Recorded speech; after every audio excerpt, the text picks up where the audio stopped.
ઠંડીની શરૂઆત થતાં જ તસ્કરો સક્રિય બનતા પાટણ શહેર સહિત ગ્રામ્ય વિસ્તારોમાં પોલીસ પેટ્રોલિંગ કરવા લોકોની માંગ ઉઠવા પામી છે।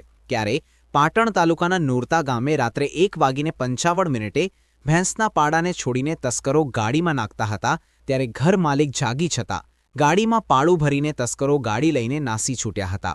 ત્યારે ઘર માલિકે તેમનો પીછો કરતા નોરતાથી સંખારી જવાના માર્ગ પાસેના વળાંક ઉપર તસ્કરોની ગાડી ચોકડીઓમાં ઘૂસી ગઈ હતી। તેમની આગળ એક ડાલું પણ હતું। ઘર માલિક ડાલા પાછળ દોડ્યા હતા। ચોકડીઓમાં ગાડી ઘૂસી જતાં ચોરો ગાડીમાંથી નીકળી ભાગી છૂટ્યા હતા। ત્યારે ઘર માલિકે ગાડીમાંથી પાડાને બહાર કાઢવામાં આવ્યું હતું। પોલીસ સ્ટેશન પાડાની ચોરી અંગે જાણ કરવામાં આવી હતી। શિયાળાની શરૂઆત થતાં ચોર ગેંગ વિવિધ વિસ્તારોમાં સક્રિય થઈ છે।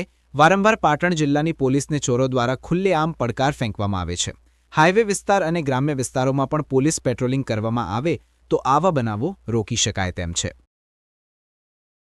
राते 1:51-55 गाड़ाમાં આવી હતી ગાડી અમારા ઘરે પાછળ આવીને ઊભી રહી અને એક 12 મહિનાનું દોડવાનું પાડી હતી એ ભરી એટલે અમારી બીજી ભેંસ તોડતી હતી એટલે પછી બત્તી મારી એટલે ગાડી ઉપર લઈને દોડ્યા રહ્યા। અમે ગાડીનો પીછો કર્યો એટલે ટર્નિંગમાં ગાડીવાળામાં બેસી ગઈ।